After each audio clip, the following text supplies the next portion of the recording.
Hi everybody, it's Alison from Engli-teach. Welcome to another fun lesson with me.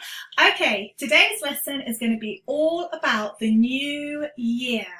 Now, I have done a selection of lessons, free lessons just for you, all about Christmas. I've done 1, 2, 3. This is going to be the 4th lesson, all about typical English phrases, idioms, vocabulary, and there's even some grammar and some tenses in there too.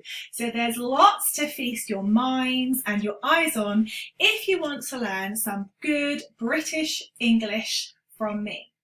Okay. Today's lesson is going to start finding out a little bit about a white Christmas. I want to know if you've had a white Christmas, okay? I want to know if you've had a white Christmas this year, okay? A white Christmas. Now, you might be thinking, what does this mean, a white Christmas? Now, white Christmas is what we mean when it snows, so when there's been lots of snow, and lots of snow, and it's covered the whole of the landscape, the trees, the roads, everything in snow, and it's all become white. And that's what we mean by a white Christmas, okay? So did you have a white Christmas? I want to know.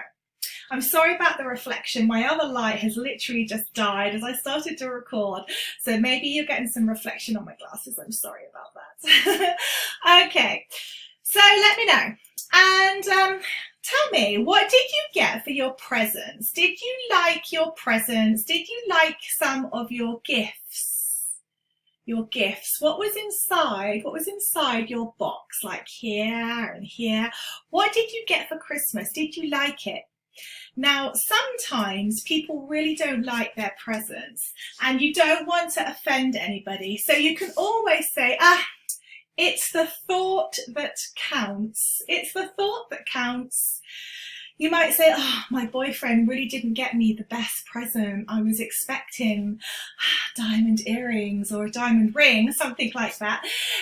Just kidding. And you can say, your friend might say, your mum might say, well, you know, it's the thought that counts. It's the thought that counts. It's not about the money. It's about the thought process and, you know, sharing some compassion. So that's quite important. Now, often at Christmas, some people will do too much of this. Glug, glug, glug, glug, glug. They've been drinking way too much alcohol, way too much, to the point that they get drunk. Drunk is when you drink alcohol and you get really silly and you don't really know what you're doing and you're not behaving like you normally do. So drunk, okay, when the effects, let's just put it like that. It's the effects of alcohol making you be really silly, okay? And we have a phrase that we say in English. He was drunk like an old dog. He was drunk like an old dog, which means he drank so much that he then fell asleep like a dog, like this dog, okay? So this is very typical. So instead of saying, did you see so-and-so at the party, you know, what is he okay now? You say, yeah, but he was drunk. He was drunk like an old dog. And quite often when you do this, then you end up feeling a little bit like this, okay? It goes from happy to kind of really not happy at all, to looking really, really bad and feeling really bad. And this is the effect. This is the effects of a hangover. A hangover is the feeling after you have drunk too much and it's the next morning like this, you know. This man has a hangover. He is hung over from the night before. Basically, he is hung over from the night before. So you can say, I have a hangover. I have a hangover. If you want to talk about someone, you could say he has a hangover. You can say I'm hungover. I'm hungover. Hungover and hangover is the same thing. Okay, so two kind of not so good things about Christmas: drinking too much and then feeling like this and needing to drink lots and lots and lots of black coffee. Okay, so after that's happened, you may want to do something like this. You may want to go cold turkey. You may want to go cold turkey. Now, going cold turkey basically means that you stop doing something that you did before that wasn't very good.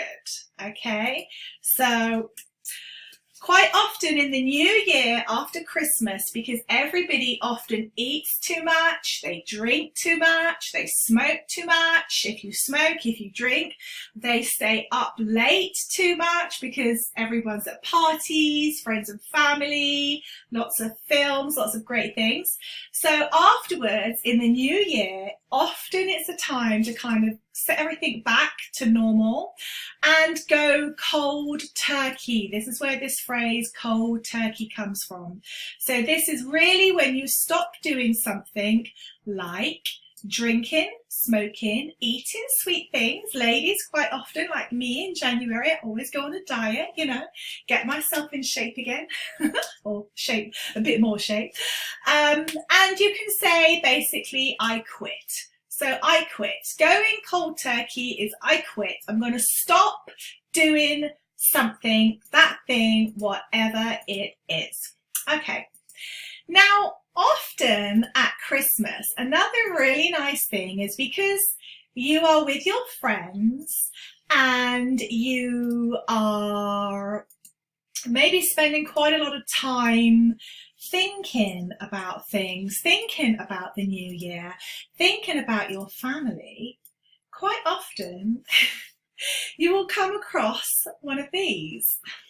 What is this, she says? Well, this is an old English penny from England. I'm from England, I'm from London. So this is a penny, an old penny, as you can see, from 1933. And in English, we have a little saying which goes a little bit like this: a penny for them, a penny for them. The them part are your thoughts. Yeah, the them part are your thoughts. So the phrase you quite often hear English people saying is, oh, I'll give you a penny for your thoughts. And this is a real traditional London phrase. I'll give you a penny for your thoughts. However, lots of people, you know, we still carry that on into English today. We still use it today. I'll give you a penny for your thoughts. So instead of saying, oh, what are you thinking about? Or tell me what you're thinking. What are you thinking about? Or tell me what you're thinking, which is quite intrusive. It's quite direct. It's quite a direct way of being a bit nosy. So you can say, oh, I'll give you a penny for your thoughts, which is a much nicer way. It's a lot more romantic. It's a lot more traditional. And people respond a lot better to this way of being a bit nosy. You know, nosy, Pinocchio, nosy. Nosy is when you want to know about something, about someone, their business, which isn't yours. That's when you're nosy. You put your nose into their business. Okay, now, obviously, the new year is a lovely time when lots of people think about doing something new because it's the new year. And in English, we have another lovely phrase, which is something like this: turn over a new leaf.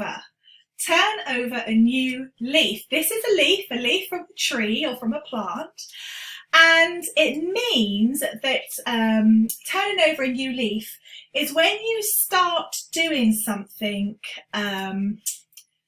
more responsibly, sometimes, but it's the opportunity to turn over a new leaf. So it's not really that you've been doing something wrong or something bad. It might be, but it might be that you just need a new direction in life about something. You know, maybe you need to attack your work in a different way, or try your studying in a different way, or whatever it is, a different fitness, be more motivated.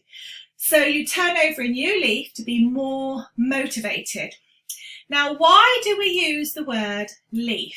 Lots of people ask me this. Why do we use the word leaf? Lots of my students ask me this. Now, the reason for this is because years ago, old books, I haven't got any books near me here, all old books were made out of leaves that were crushed up and dried and made it into pieces of paper, parchment, that people could then write upon. So this is where leaves come from, and that obviously a piece of paper was called a leaf of paper, because they were made out of leaves. I'm going to write it up here actually. Leaves is the plural of leaves. Okay, so leaves is the plural, so more than one, okay, of leaf. So one leaf, 5 leaves. 5 leaves. One leaf, 5 leaves. Okay, so and obviously lots of knowledge comes from books. So turn over a new leaf is to be more knowledgeable. Okay, and also people used to write things down. Intelligent people write things down in their books, on their parchment, and in today academics write things down. So it's about being more knowledgeable, being more intelligent, turning over a new leaf and being better than what you were before. So it's quite nice. I think it's lovely. Okay, and who uses this type of phrase as well, actually? So friends and family, often teachers, parents, you know, you haven't been studying very well, I might say to my son who's about to sit his exams, end of year exams. You might not be, you're not studying as well, you know, at the moment. I think next year is a perfect opportunity for you to turn over a new leaf. Okay, so what I'm saying to him is that I actually want him to study more and adopt a more responsible attitude, but without saying, I want you to adopt a more responsible attitude and study more. That's quite severe. I've said, it's a good idea to turn over a new leaf where studying's concerned. Much more gentler, much more nicer, much more softer, and it's received a lot better. Very good as well at work. You know, if you've got employees that aren't doing very well in your team, you could give them a motivator. Instead of saying, you know, nobody worked very well in the team, I'm not happy, we didn't take much money, the sales are down. Instead of saying that, you could say, well, the sales could have been a bit better, but anyway, it's the new year soon, and this is going to be the perfect opportunity for everybody to turn over a new leaf and bash those sales figures, for example. Okay. Now, there is another phrase that's very similar to this, okay, and this is one that's very traditional as well in British English, but it is something that we still use an awful lot, and it's this one here. Let me know if you've ever heard this before. Out with the old, in with the new. Actually, let's put a comma in there. Out with the old, in with the new. This is wonderful. Now, some of my relatives are from Scotland, and at Christmas time we have to put like coal, not hot coals, but coals on. We have to carry them over the doorway of the house, and it's just like a gesture about taking the old coal out, taking the old year out of the house, and letting the new year come into the house, the new spirits, the new energy. So it's quite nice. But lots of people use this to relate to habits as well. Habits. So instead of saying, habits and behaviour. Habits and behaviour. So your grandparents might say to you, your mother was telling me that you needed to kind of think about more about your studying. Oh, maybe it's a good opportunity in the new year to out with the old and in with the new. Much nicer way of adopting a proactive attitude without being rude or offending anybody. Okay. All right. Now the final one that I want to teach everybody about and discuss is about the wonderful New Year's resolution, which I'm sure everybody has. I mean, maybe you do, maybe you don't. Maybe you don't celebrate it in your culture. Maybe you do, but you personally don't celebrate it in your culture.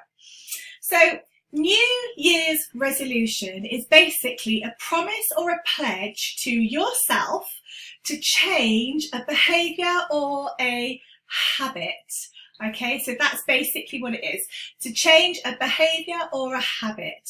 So for example, I did briefly discuss this at the beginning of the lesson, but maybe you're smoking too much. So your New Year's resolution is going to be to stop smoking. Oh, awful thing. I don't smoke, but I know lots of people do. Maybe it's to stop drinking if you drink alcohol.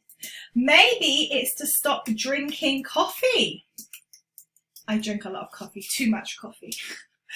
Maybe it's to do something instead of stopping. Maybe it's to go to the gym every week.